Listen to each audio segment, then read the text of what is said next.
was always scared of the lunch lady as a child. I don't know why. Maybe it was the foul stench of her breath, the dead look in her eyes, or the unkempt hairs dangling from her chin.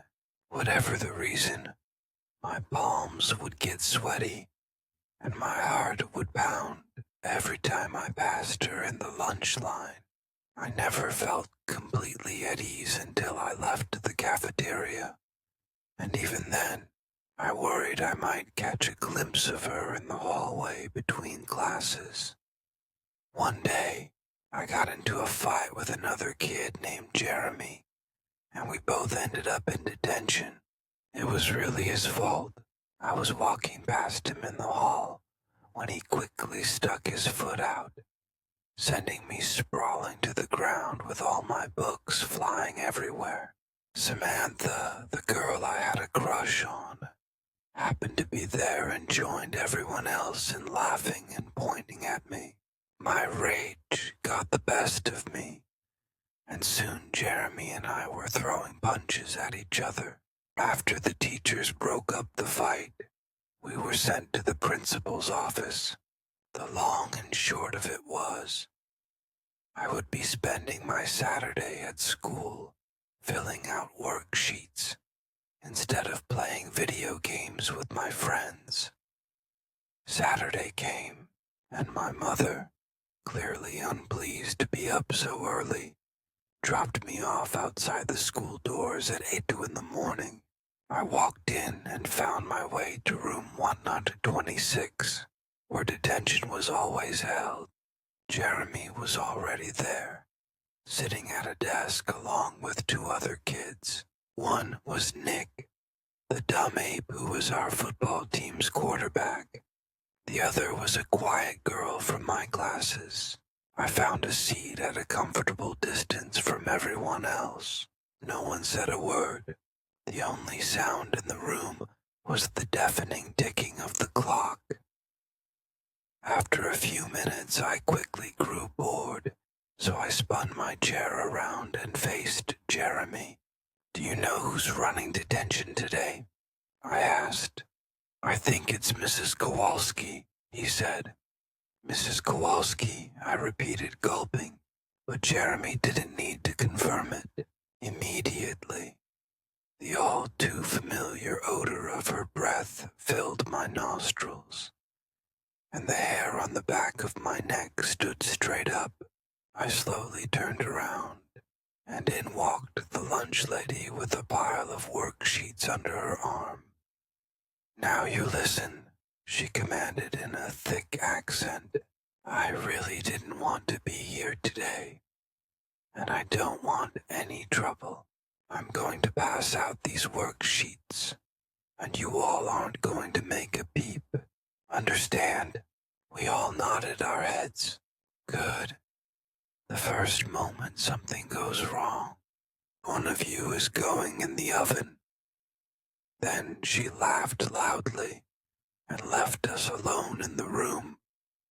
I shuddered as I tried to shake off the image of her hairy chin and flabby arms. We all sat silently in the room for about 45 minutes, filling out our worksheets. The lunch lady still hadn't returned by that time, so we took the risk of chatting quietly. "That lunch lady must be the ugliest living thing I've ever seen," Jeremy chuckled. "I bet she's so hairy that when you take off her pants, you can't tell whether she's a man or a woman," Nick replied, snorting. No one laughed. "She hasn't even come back once to check on us," Jeremy continued. "I bet she just went home as soon as she left the room. Come on, we should see if we can sneak out." He had just stood up from his desk when we all heard the sound of grinding metal and hissing steam coming from somewhere in the building. Everyone froze. I easily recognized the sound. "That came from the cafeteria," I said. "Someone is starting up the ovens." "Why the hell would someone turn on the ovens?" Nick asked. "It must be Kowalski," Jeremy said. Maybe she got hungry. Maybe she's getting the ovens ready so she can cook one of us up. And you'd be the first one she'd throw in, I replied, playing along. But in reality, I was rather unnerved. Why would she start up the ovens right now? Surely she could have just packed a lunch. Maybe she actually enjoyed eating the greasy shrimp and cardboard pizza she always served for lunch. We tried to go back to our work, but at this point, it was impossible to concentrate again, even for the quiet girl. We finally decided that we should send one person outside the room to check if the coast was clear. Jeremy tore up one of the worksheets into 4 pieces, and then wrote one of our names on each. He shuffled the names in his hand and turned to Nick. Pick one. Nick took a piece from Jeremy's hand and flipped it over. Ashley, he read. The quiet girl's face froze with fear. Oh, come on, guys. Don't make her do it, I said. Then you go, Jeremy replied. No way, I answered. It was your idea. You should go. Shut up already, you two. Nick interrupted. I'll go. He left the room and disappeared down the hall, and we all gathered at the doorway, waiting for him to return. A few silent minutes passed. The suspense grew unbearable. I was about to tell the others that we should go back into the room when Nick reappeared at the end of the hallway. He glanced over his shoulder and motioned for us to come to him. I quietly shut the door and we all tiptoed down the hallway, looking around us. We finally reached Nick. I circled this whole part of the building, he whispered to us. She's nowhere in sight. If we're quiet, I think we can make it to the front door without being noticed. Let's do it, said Jeremy. He took the lead, and the rest of us followed. We slowly made our way through the building, staying close to the walls and listening closely for approaching footsteps. The noise of the kitchen equipment was still traveling through the halls. We finally reached the front doors. Let's get out of here, Jeremy said. He pulled the door handle. The door wouldn't budge more than half an inch. He kept pulling on all the doors, but they were stuck. What the hell? It's chained, whispered Ashley. Let me try. Nick stepped up and grabbed the door handle, wrenching it back and forth furiously until the noise filled the hallway. You idiot, I cried through clenched teeth, dragging him away from the door. What do you think you're doing? We all paused in silence, listening to see if she was coming. Surely enough, after a few moments, we could faintly hear her footsteps coming down the hall. She was approaching swiftly. Run, I cried, and we all took off in different directions. Nick and the quiet girl headed left, while Jeremy and I went right.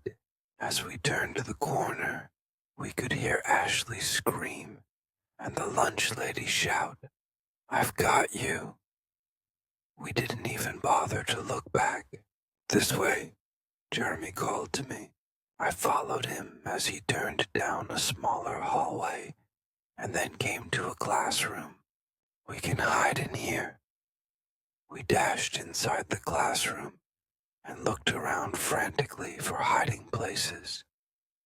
Jeremy dove under the teacher's desk, while I took my chances behind the cabinet in the corner. Then we waited in silence. For a few minutes we didn't hear anything but the pounding of our own hearts. Still, we thought it best to wait it out a little longer. After a little while we heard someone coming down the hallway. At first, We could only hear a faint mumbling, too quiet to distinguish. We froze. The voice drew closer. Jeremy, Adam, guys, where are you? Jeremy.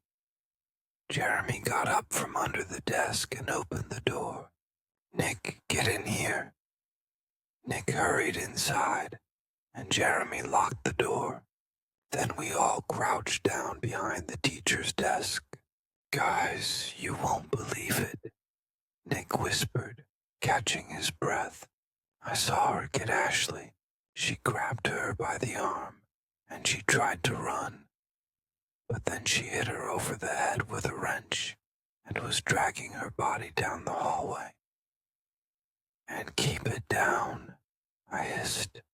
You said what? She knocked her out, or killed her, I don't know. But she was dragging her body down the hallway towards the cafeteria, and the blood was all over the floor. And then I came to find you guys. You're saying Kowalski hit the girl over the head and then dragged her to the cafeteria? That's exactly what happened. I was lucky she didn't see me, too. We need to get out of here now. We need to get to a room with windows, I said. We can break out.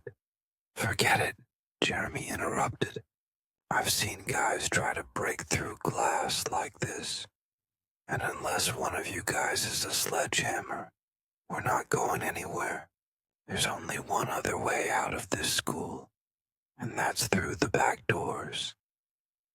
That's next to the cafeteria, I said, completing his sentence. It's the only chance we've got, said Jeremy. We can do it if we're quiet.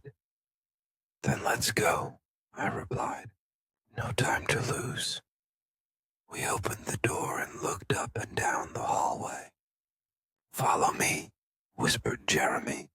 We crept down the hall, making our way toward the cafeteria. We were about halfway there when Mrs. Kowalski's voice came resounding through the building over the intercom. Hello there, she said.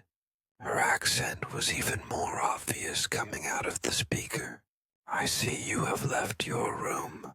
That's unfortunate. However, I promise that there will be no consequences if you simply return to room 126.